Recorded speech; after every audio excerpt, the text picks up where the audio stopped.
Gotcha. Ah, that's better. ProtectYourBubble.com. Proud sponsors of Swipe on Sky News.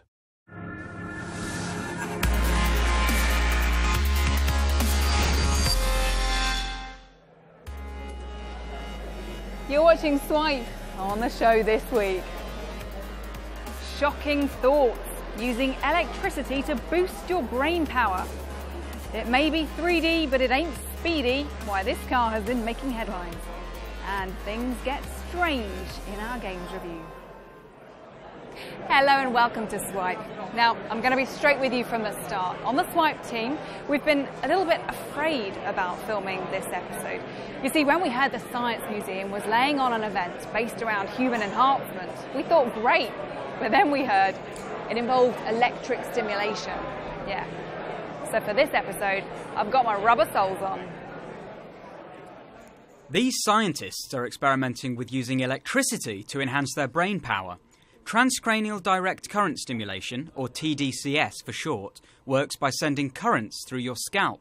The aim is to boost concentration. When we use TDCS, you can, in some cases, improve performance. It depends on several parameters, like the type of the current that you're going to deliver, where do you put the electrodes on the head. Research has shown that it is risk-free, but it is been done on a very narrow population. I would not recommend anyone to do this at home. Left goes to left dorsolateral. Well, one man who is less concerned about those risks is Dirk Bruyère. He made his own TDCS device using parts bought from electronics stores because he was intrigued by the concept. It's certainly passing the current because I can feel a tingling sensation, which is what most people feel. It tends to quiet down the sort of internal chatter you get when you're doing something you want to concentrate on. You don't get that little voice that says, oh, I'm feeling hungry, what am I going to have for dinner or whatever. You just tend to concentrate a little bit better on the task. DIY devices aren't the only source of electric brain stimulation available for enthusiasts. You can also find more high-end products online, like Focus, a headset which claims to boost concentration levels for gamers. Another is the Brain Stimulator, which markets itself as the smallest device of its kind and even has a travel model. As the market grows, experts say it needs to be monitored. Direct-to-consumer TDCS devices should be regulated mainly to protect consumers. It's not that we think devices should be particularly prohibited or restricted, but that consumers should be able to use devices that are as safe as they can be for the purpose for which they're using it. There's still lots more research being done into the positive and negative effects of TDCS. But if you've ever felt your morning coffee isn't giving you the boost you need, then maybe one day this could be the alternative. Chris Cregan, Sky News. So that's one way to boost the brain, but why stop there? Let's boost our senses too. Joining me now, Miranda and Joseph, winners of a competition called Hack the Brain, which was all about expanding the mind and augmenting our senses. Tell us about your software here. So our group was called Emography, and the idea was Ben Stiles, who sadly couldn't be here tonight. But it's based on emotional cartography, and Ben's idea was that we could map our emotions to GPS so that you have a map of how you're feeling as you're walking around. Okay, and are these electrodes on you right now? These are electrodes recording right now. Oh, okay, so what's this telling us? So this one here is my heart rate, which is quite a simple beat. And these ones here are above my eye, on my left and my right hemisphere. And when I'm blinking, you can see you get these quite big deflections. And if I close my eyes, you can get a resting alpha. Okay, so how would you want to use that, though, in real life? I'm quite interested in terms of autism spectrum disorders and depression to give emotion to people who can't necessarily tell you how they're feeling. So might you be able to personalise treatment, perhaps, in the future? Maybe something like that, depending to see how people's moods are compared to the drugs that they have. And Joseph, tell us a bit about what you're wearing. So I'm wearing a consumer EEG device, which is very similar to hers, but a bit more accessible for wearing out in public. Okay. And why would you want to wear that out in public? Because what can it tell you? So you can, as Miranda said, you can measure the difference in amplitude in the alpha waves at the front of your brain. And we are looking to kind of, by taking the latest science, create that into a formula about how generally positive or how generally negative you feel. We want to map that into where you are in a city. learn about where people feel unhappy. Or okay, so around the city you want to be able to see what emotions people are feeling. Exactly. Why would you want to do that? How useful is that? So let's say if you have an older relative who might have dementia and you're trying to learn how they feel throughout the city, this would tell them without them being, even if they couldn't physically tell you, this could possibly tell them. You're watching Swipe, still on the way. We thought electric brain stimulation sounded scary, but wait till you see what's happening in our games review. But first, here's a roundup of some of this week's other tech news.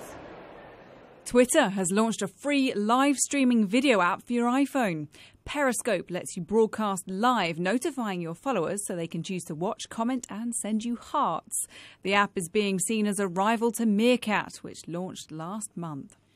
The hugely popular Minecraft is about to boost lessons in Northern Ireland. A special educational version of the building block video game is set to be given to every secondary school there as part of a government-backed project. It's to help teach subjects like science and engineering. Check out China's first 3D printed car. The two-seater convertible took 5 days to make and runs on rechargeable batteries. The designers say the material is lighter than metal and will help save energy in the future. Although don't expect to get anywhere too fast. The car's top speed is 40 kilometres or 24 miles per hour. A project on the crowdfunding site Kickstarter is hoping to teach us how to be disciplined. The K-Safe only opens when you've achieved your goals, whether that's a number of steps covered or when you reach a location. And once it's locked, there's no way of overriding it. Well, if transcranial direct current stimulation isn't for you, perhaps a bit of gaming will get your engine revving. Here's our reviewer, Cameron Robinson. Without doubt, the biggest game coming out this week is Bloodborne. Now, Bloodborne is from the guys who brought you big games like Dark Souls and Demon Souls, and for anyone who's played these games before, you'll know they're all about being really difficult and trying to figure out through a lot of death how to progress beyond that point in the game. So it's a third-person action game. You come up against really nasty creatures, and it's set in this dark, grimy Victorian London type of landscape.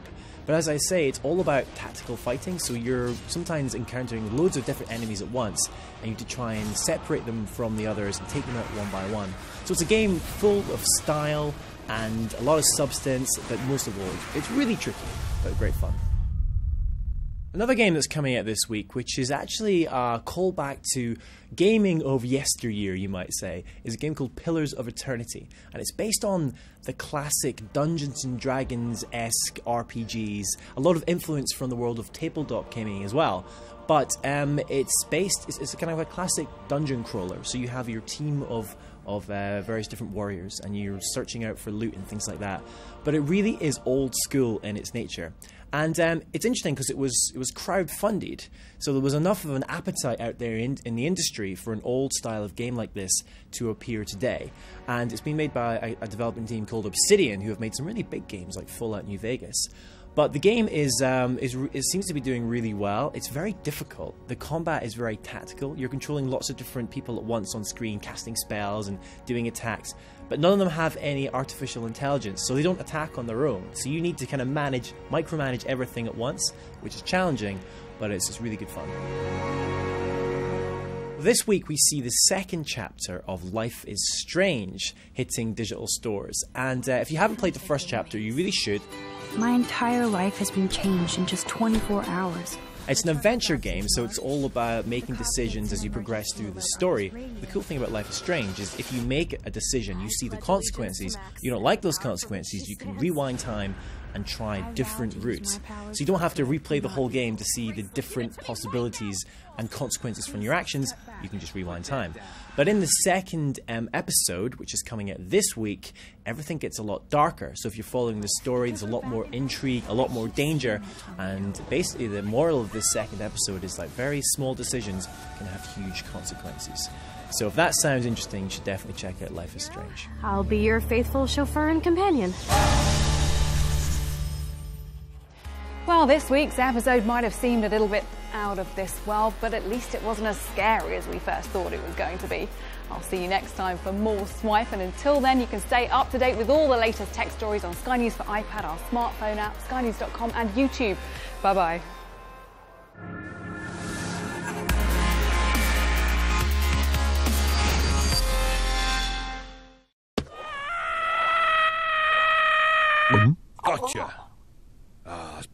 ProtectYourBubble.com, proud sponsors of Swipe on Sky News.